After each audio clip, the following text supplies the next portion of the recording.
বান্দা দুনিয়া জমিন দেখবি, আমি আল্লাহ পাক আমার কুদরতটা দেখবি। এর জন্য আমি আল্লাহ তোদেরকে দুটো চোখ দান করে দিয়েছি। এ নওজওয়ান তরুণেরা, বাপেরা, মায়েরা, আপনারা কি জানেন এই এক একটা চোখে কতটা করে ক্যামেরা আল্লাহ রেখেছে? জানেন? এক মুহূর্তে জমিনের দিকে, এক মুহূর্তে আসমানের দিকে তাকায়, আল্লাহ পাক কতটা করে ক্যামেরা দিয়েছে। এক একটা চোখে 13,000 কোটি করে ক্যামেরা রয়েছে। দুইটা চোখে 26,000 কোটি ক্যামেরা রয়েছে। কত মহান রব আমাদের, কত শক্তিশালী ক্ষমতাবান রব আমাদের। আবার প্রত্যেকটার সাথে একটা করে তার আলাদা আছে, একটার সাথে আর একটা লাগলে সঙ্গে সঙ্গে ফল্ট হয়ে যাবে। আবার এত নিখুঁত ভাবে বানিয়েছেন কে? সেই আল্লাহর জন্য আমরা কি করলাম? সেই আল্লাহর জন্য কি করলাম?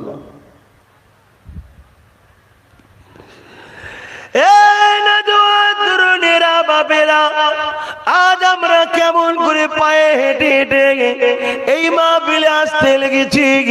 এই কদম দুটো আমাকে আপনাকে দিলেন আল্লাহ পাক। ওরে আমার বান্দা বান্দি রে, এই দুটো পা আমি দিলাম। আমি আল্লাহ প্যারালাইসিস এখনো দিতে পারি, বা মায়ের পেট থেকে যখন তোদের পাঠালাম তোদের পা গুলোকে দুর্বল করে দিতে পারতাম, যাকে পোলিও বলা হয়, কিন্তু আমি আল্লাহ তা করি না। তোদেরকে সুন্দর দুটো পা দিয়েছি, এই পা দিয়ে জমিনের উপরে তোরা করবি, এমন করে অন্যায় কাজে যাবি না। এই পা দিয়ে তোরা মসজিদে যাবি, এই পা দিয়ে তোরা গান সিনেমা যাত্রায় যাবি না। এই পা দিয়ে তোরা আলেমে হাক্কানীদের কাজে যাবি, এই পা দিয়ে তোরা নোংরা জায়গায় যাবি না। ওরে আমার বান্দা বান্দি রে, এই পা দিয়ে তোরা বিমারিকে দেখতে যাবি, এই পা দিয়ে খবরদার জমিনের উপরে কোন নোংরা কাজের দিকে আগিয়ে যাবে না। কিন্তু দুঃখের বিষয় এটা, এই পা দিয়ে আমরা আল্লাহর দ্বীনের মিছিলে থাকি না, আল্লাহর দ্বীনের পক্ষে আমরা হাঁটি না।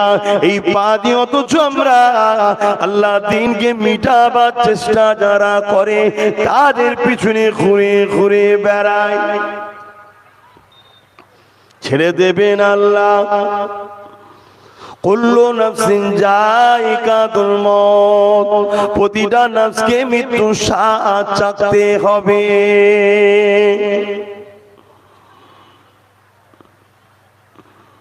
অসুবিধা হচ্ছে? শুনতে পাচ্ছেন, বুঝতে পারছেন তো? ভেবে দেখেছেন? এখানে এতগুলো যুবক বসে আছো, ভেবে দেখেছো তোমরা তোমাদের গ্রামের যুবকদের জানাজা হয়? এলাকায় যুবক মরে না, জানাজা হয় তো? তোটা আমারও হতে পারে, তোমার হতে পারে না। ভেবে দেখেছো? এখনই হয়তো বুকে একটা পেন হবে, ওখানে আস্তে আস্তে লড়তিয়ে পড়ে যেতে পারো, কোনো গ্যারান্টি আছে? কি মুখ দেখাবে আল্লাহকে?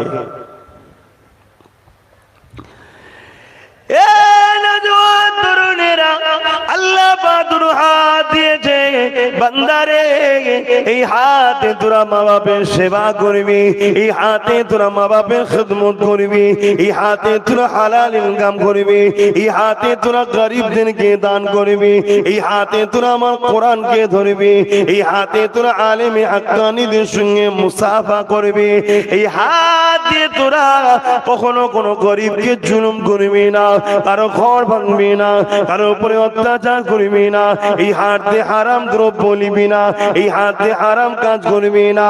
ওরে আমার বান্দা বান্দি রে, তোদের যখন যা ইচ্ছা যাবে, কুদরতি ভাবে তোদের যখন যেটা মন যাবে, সেটা শরিয়া সম্মত ভাবে আমি আল্লাহ আমার কাছে হাত তুলে তোরা দোয়া চাইতে থাকবি। এই জন্যই তো তোর হাত আল্লাহ দিল। কিন্তু বড় দুঃখের বিষয়, আজকে হাতে আমরা মসজিদ তো তৈরি করি না, মসজিদে দান তো করতে চাই না, অথচ যারা মসজিদকে মিটাতে চায় এই হাত দিয়ে তাদেরকে সহযোগিতা করি, যারা মাদ্রাসাকে মিটাতে চায় এই হাত দিয়ে তাদেরকে সহযোগিতা করি, এই হাত দিয়ে গরিবের উপর জুলুম করে, এই হাত দিয়ে গরিবের নামে মিথ্যা কেস সই করি। এ যুবকেরা শুনে রেখে দাও, মৃত্যু সবার একদিন না একদিন হবে। আমার আল্লাহ দুনিয়ায় তোমায় ছাড় দিয়েছে, ছেড়ে কিন্তু দেয়নি, একদিন তোমাকে ফিরে যেতে হবে। সুম্মানু ফিকা উখরা ফাইজাকুম কিয়ামুন ইয়ানজিরুন, সূরা জুমার 68 নম্বর আয়াতে আল্লাহ জানালে আবার সিংহায় ফদিয়া হবে। যেমন মাঠে নাগল দিলে আলু ওঠে, ওইভাবে মানুষগুলো উঠতে থাকবে। ওই দিনটা হবে বিচারের দিন। কেমন দিন হবে? মাথার এক বেগ দেখতে লাভ, এক হাত পরে আল্লাহ সূর্যকে নামিয়ে দেবে। মানুষের মাথার গিনুগুলো নাক দিয়ে গলে গলে পড়তে লাগবে। এই সামান্য গরম সহ্য হচ্ছে না, এই সামান্য সূর্যের তাপ সহ্য হচ্ছে না, অথচ ঠান্ডার সময় পড়ে গেছে, তাও ভালো লাগছে না, সহ্য হচ্ছে না, ছায়া খুঁজে খুঁজে বেড়াতে লেগেছে। এ যুবকেরা, সেই কিয়ামতের দিনে তোমার মাথার আমার মাথার উপরে আল্লাহ পাক সবার মাথার উপরে এক বিঘ্ন পুরো সূর্যকে আল্লাহ নামিয়ে দেবে। ওই সূর্যের 12 গুণ তাপ বেড়ে যাবে, মাথার কিনুগুলো গলে গলে নাক দিয়ে ঝরে ঝরে পড়তে লাগবে। ওই কিয়ামতের দিনে তোমার আমার কি হবে উপায় ভেবে চলো। শুনছো তো? একটু সারাসিরি দেবেন, আছেন তোমার সাথে? একটু ভাবে। ওয়াজ আল্লাহ করে অনেক শুনেছেন আপনারা, আমি একটু ভাবিয়ে দিচ্ছি আপনাদের কাছে কি হবে। আল্লাহ নবী সাহাবা হুজুরদেরকে কিয়ামত সম্বন্ধে বলতে গিয়ে বলেছেন, এমনও মা পাওয়া যাবে নিজের মেয়েকে জমিনে শুইয়ে দিয়ে তার বুকের উপরে পা দিয়ে দাঁড়িয়ে যাবে।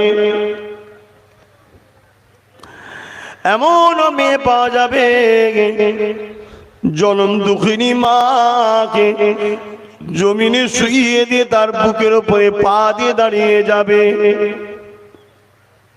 এমনও বাপ পাওয়া যাবে নিজের ছেলেকে জমিনে শুইয়ে দিয়ে তার বুকের উপরে পা দিয়ে দাঁড়িয়ে যাবে। এমন ছেলে পাওয়া যাবে নিজের মা বাপকে জমিনে শুইয়ে দিয়ে তার বুকের উপরে পা দিয়ে দাঁড়িয়ে যাবে। কেন ইয়া রাসূলুল্লাহ, এই রকমটা কেন হবে? আল্লাহ নবী জানিয়ে দিলেন, লোহা যেমন আগুনে দিলে পুড়ে পুড়ে লাল হয়ে যায়, ওই রকম সূর্যের তাপে জমিনটা পুড়ে লাল হয়ে যাবে। কেউ কারোর উপরে জোর দেখাতে পারবে না, যার উপরে যা ক্ষমতা চলবে জোর করে জমিনে শুইয়ে দিয়ে তার বুকের উপরে পা দিয়ে দাঁড়িয়ে যাবে। কেন? জমিনে দাঁড়াতে পারবে না। কি হবে আমাদের? আজ না আমাদের মধ্যে রসুলের সুন্নাত আছে, না নবীর ভালোবাসা আছে। আরে শুধু নারা দিলে ভালোবাসা থাকে না, দিলে আখলাক দেখাতে হবে। আগেকার সময় মুসলমানের কাছে অন্য ধর্মের মানুষরা এসে আশ্রয় নিত, আর এখন মুসলমান দেখলে বলছে তোকে তাড়া। কেন? আর আল্লাহ নবী দাড়ি দেখিয়ে টুপি দেখিয়ে দিনের প্রচার করেনি, তরোয়াল দিয়ে বোম বন্দুক দিয়ে তো দিনের প্রচার করেনি। তখন তো ছিল না বোম বন্দুক, তা বুঝাবার জন্য বলছি, প্রচার করেনি। আল্লাহ নবী দিনের প্রচার করেছে, পৃথিবীকে জয় করেছে 23 বছরের মধ্যে, সারা পৃথিবীকে জয় করেছে। উসওয়াতুন হাসানা, উত্তম আখলাক ব্যবহারে তৈরি করেছে। জোরে বলুন সুবহানাল্লাহ। আমাদের ব্যবহার কোথায়?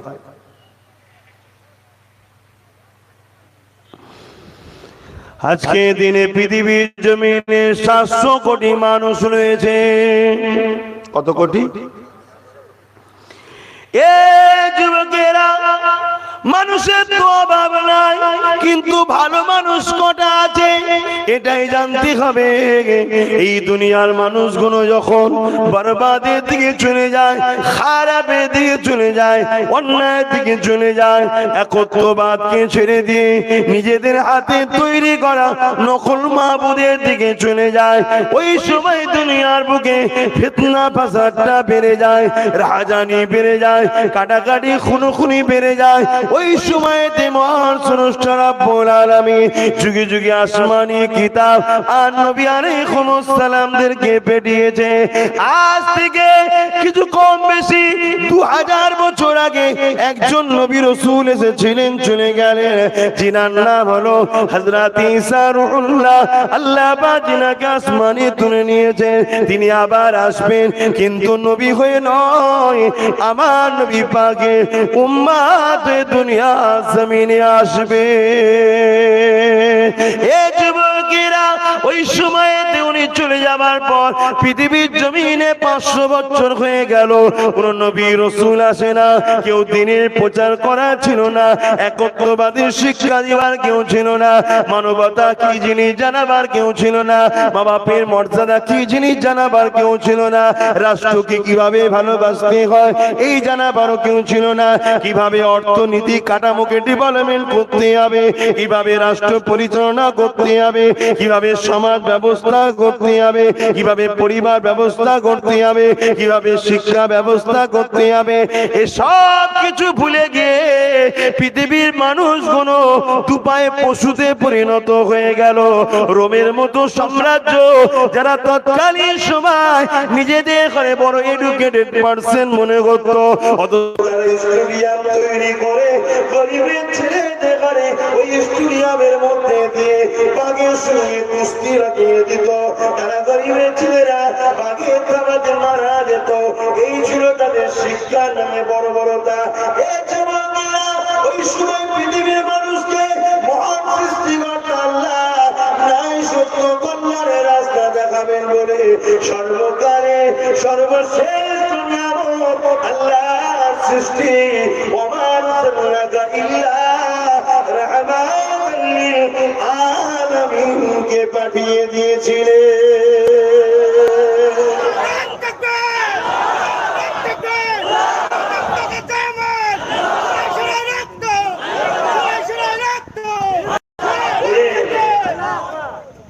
আমার রাসূলকে তার মালিক আল্লাহ বলেন কেন?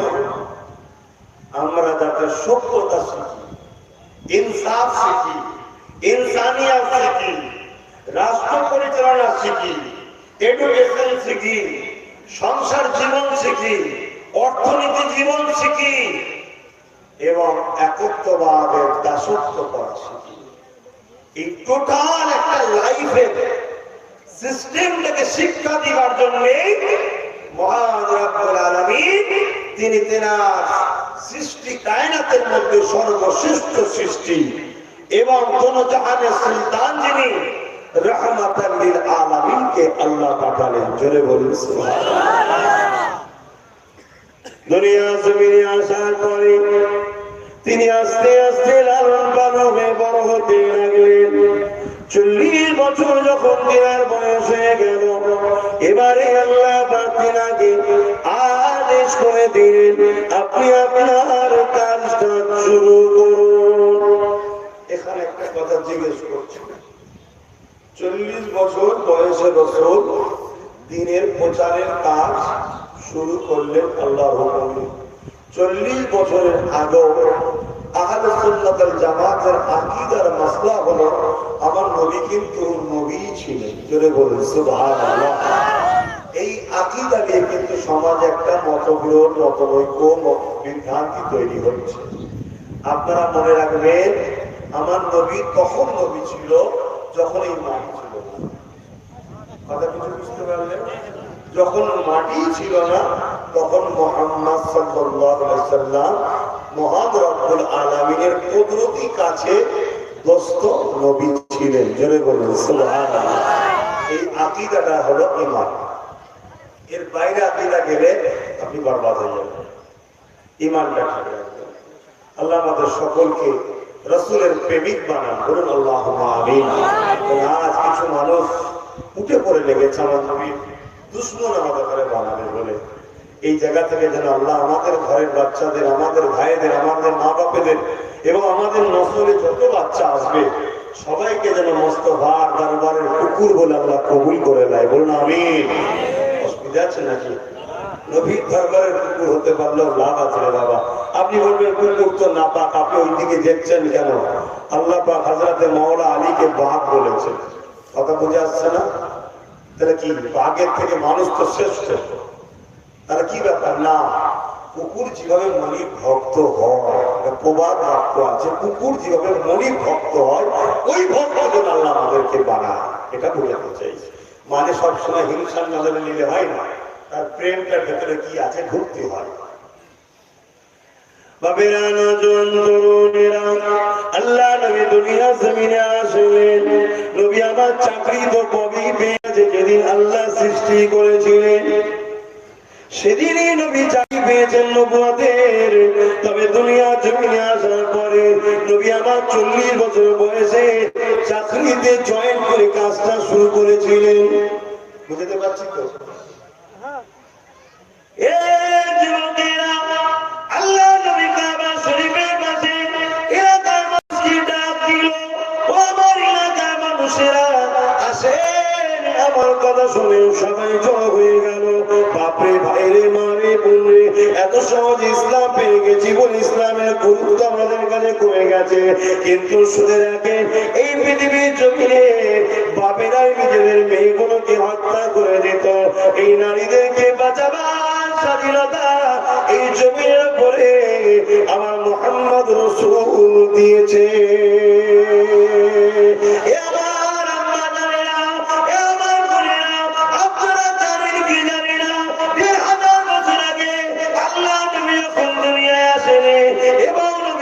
ঘোষণা করে দাঁড়িয়ে দিলে তার আগে মুহূর্ত পর্যন্ত এই পৃথিবীর জমিনের বাপেরা নিজেদের কন্যা সন্তান জন্ম নিলে ওই কন্যাগুলোকে চেঞ্জ করে দিত, কেননা তাদের মেন্টালি ধারণা হয়ে গিয়েছিল নারী মানে অশুভ, এই নারীর বাঁচার কোনো অধিকার নাই। কিন্তু আল্লাহ নবী পৃথিবীর জমিনে এসে নারীদের এত মর্যাদা দিলেন, এত সম্মান দিলেন। মা বোনেরা শোনেন, আপনারা করো বেশি বেশি করে নবীকে ভালোবাসবেন, কেননা প্রতিটা বাচ্চার প্রথম শিক্ষিকা হলো তার মা। মা যদি ছোটবেলা থেকে ওই বাচ্চাকে শিক্ষা দেয়, বাবা তুমি চাই করো নয় করো, ডাক্তার হও হও, দোয়া করি ডাক্তার করুক আল্লাহ, জজ আবার সঙ্গত হও, দোয়া করি বাবা আল্লাহ তোমায় করো। তুমি আইপিএস অফিসার হতে চাও, ডাব্লিউবিএস অফিসার হতে চাও, বিএম হতে চাও, পিডিও হতে চাও, কি নেতা হতে চাও, যাই হতে চাও বাবা দোয়া করবো। তবে মা হিসাবে শিক্ষা দিয়ে দিই বাবা, জীবনে কোনোদিন চলার পথে সমাধান একমাত্র রাসূল। রাসূল যারা অন্য কাউকে লিডার বলে মানবে না, নবী যারা অন্য কাউকে বড় করবে না, নবী যারা কারো দিকে তাকাবে না, কেন আল্লাহ কোরআনে জানিয়ে দিলে লাকাদ কানা লাকুম ফি রাসূলিল্লাহি উসওয়াতুন হাসানাহ, তোমাদের জন্য আল্লাহ পাক আমার নবী পাককে মডেল করে পাঠিয়েছে। উসওয়াতুন মানে হলো মডেল, তুমি নামাজ পড়বে আমার নবীকে ফলো করবে, নবী যেভাবে রুকু দিয়েছে ওইভাবে দেবে, নবী যেভাবে সিজদা দিয়েছে ওইভাবে দেবে, নবী যেভাবে তাসবিহ পড়েছে ওইভাবে পড়বে, নবী যেভাবে সূরা পড়েছে ওইভাবে পড়বে, নবী যেভাবে তাহরিমা বেঁধেছে ওইভাবে বাঁধবে। এ বাবা ছেলে, তোর মা হয়ে বলে দিয়ে যায়, তুই বাবা আস্তে আস্তে বড় হবি, দোয়া করি বাবা তোর জীবনে একটাই নসিহত করে গেলাম, তোর গলাতে যেন মুহাম্মদ রাসূলের জীবনীটা ঝুলানো থাকে, অর্থাৎ তোর চলনটা নবীর স্টাইলে হবে, তোর খাওয়া দাওয়াটা নবীর স্টাইলে হবে, তোর ব্যবসা বাণিজ্যটা নবীর স্টাইলে হবে, তোর উঠা বসাটা নবীর স্টাইলে হবে, তোর সংসার জীবনটা নবীর স্টাইলে হবে। তুই চাই করবি নবী নবী নবী নবী করবি, তাহলে মনে রাখবি দুনিয়াতে আল্লাহ তোকে ইজ্জত দেবে, আর পরকালে মুস্তাফার গোলাম হয়ে জান্নাতে চলে যাবি।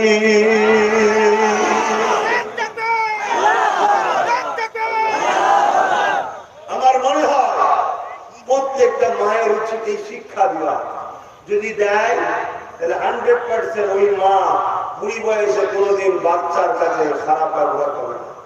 100%। কথা বুঝে আসছে না?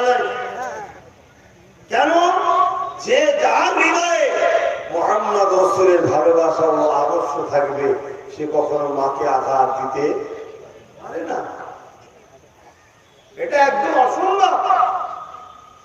আর আমাদের ছেলেরা ছোটবেলা থেকে কখনো নবীর আদর্শ, নবীর প্রেম, নবীর যে কি গুরুত্ব, নবীর যে কি ভূমিকা ইসলামে আমাদের বাচ্চারাই জানে না। তাই আমাদের বাচ্চাগুলোকে খুব সহজে একদল মানুষ নবীর থেকে সারা বড় প্ল্যান চালাচ্ছে, খুব সহজে করে ফেলছে।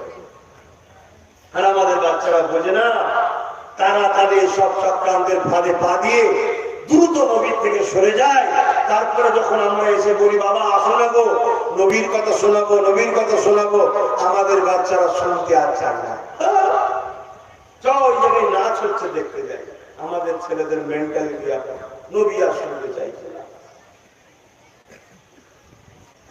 অথচ এই সমাজ যখন গোলামের শিকলে বন্দী ছিল, এই সমাজ যখন দুনিয়ার প্রভুদের পায়ে তোলাতে পড়েছিল, এই সমাজ যখন আবু জেহেলের মতো চরিত্রহীনদের জালে শিকার হয়েছিল, এই সমাজকে পৃথিবীর বুক থেকে এমন করে জালিমদের হাত থেকে আজাদ করিয়ে দাসত্ব শিকলটা ভেঙে দিয়ে আজাদি দিয়ে এক আল্লাহ দাসত্ব করা শিখালো কে? অন্য কেউ নয়, আমির আল্লাহ তিনি হলেন হযরত নবী মুহাম্মদ রাসূল। বলুন না সুবহানাল্লাহ, জবান খুলে বলুন সুবহানাল্লাহ।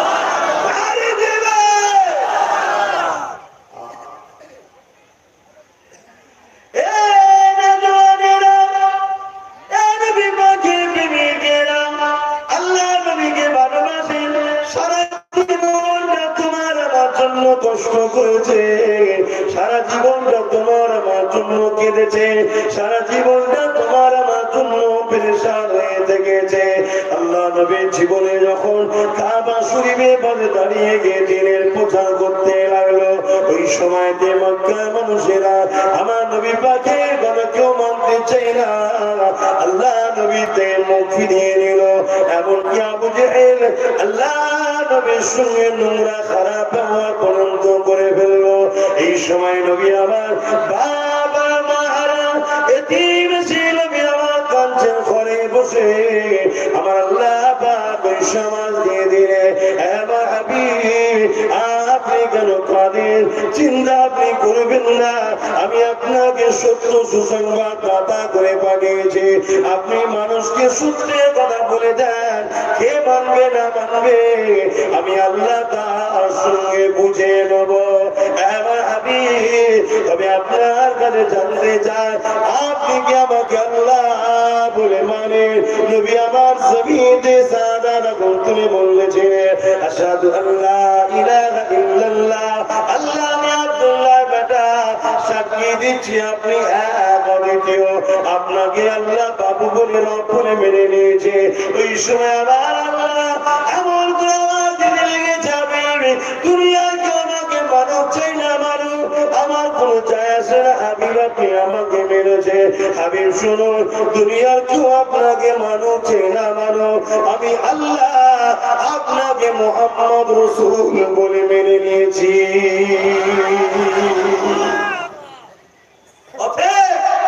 দুনিয়ার কেউ যদি আমার নবীর কথা না শুনতে চায়, আমার নবীর কিচ্ছু যায় আসে না। কথা শুনছেন তো নাকি? দুনিয়ার কেউ যদি আমার রাসূলকে সম্মান দিতে না চায়, আমার রাসূলের কিচ্ছু যায় আসে না। এই দুনিয়ার ব্যাপার নয় যে আমার ভোটার কমে গেলে গতি চলে যাবে, এরকম সিস্টেম নয়। এই মহান রব্বুল আলামিন তিনি তিনার হাবিবের মাকাম বাড়িয়েছে, সম্মান দিয়েছে, ইজ্জত দিয়েছে, এত ইজ্জত দিয়েছে, এত ইজ্জত দিয়েছে, দুনিয়ার কেউ যদি তিনার পক্ষে নাও থাকে, তথাপি আমার আল্লাহ দিলে তিনাকে জিজ্ঞাসা করবেন, হাবিব আপনার উম্মতরা আমাকে মানলো না কেন? অন্যান্য নবীদেরকে কিন্তু আল্লাহ জিজ্ঞাসা করবে, অন্যান্য নবীদের জিজ্ঞাসা করবে। যুবক ভাই আমার শোনো, বোন আমার শোনো, বোঝো, জীবনে চলার রাস্তা রসুলকে রাখো। পীর মানবেন, মুর্শিদ মানবেন, ইমাম মানবেন, মুফতি মানবেন, শায়েখ মানবেন, আমির মানবেন, যদি সে মোহাম্মদ রসুলের কথা আপনাকে শোনায়, মোহাম্মদ রসুলের পক্ষে যদি হয়, মানবেন, না হয় না। কথা কিছু বুঝছেন তো নাকি? আমরা যদি কাউকে ভালোবাসি, রসুলের জন্য ভালোবাসি, কারো জন্য রসুলকে ভালোবাসি এমনটা নয়। কথা বুঝে আসছে? অতএব সেই জায়গাগুলো মাথায় রাখবেন। আল্লাহ নবী, নূর নবী, দয়ার নবী পরের দিন আবার দিনের কথা বলতে গেলেন। মানুষকে কেউ মানছে না। একটা যুবক বা একটা মানুষের সঙ্গে দেখা হলো। আল্লাহ নবী বলতে লেগেছেন, আপনি কি আমার কথা মেনে নেবেন? তিনি বলছেন, কি কথা আপনি বলছেন? আল্লাহ নবী বলেন, লা ইলাহা ইল্লাল্লাহ আনা মুহাম্মদ রাসূলুল্লাহ সাল্লাল্লাহু আলাইহি ওয়াসাল্লাম। কোনো প্রশ্ন না করে আল্লাহ নবীর দিকে হাত বাড়ালেন, কলেমা পড়লে দিনে মুহাম্মদ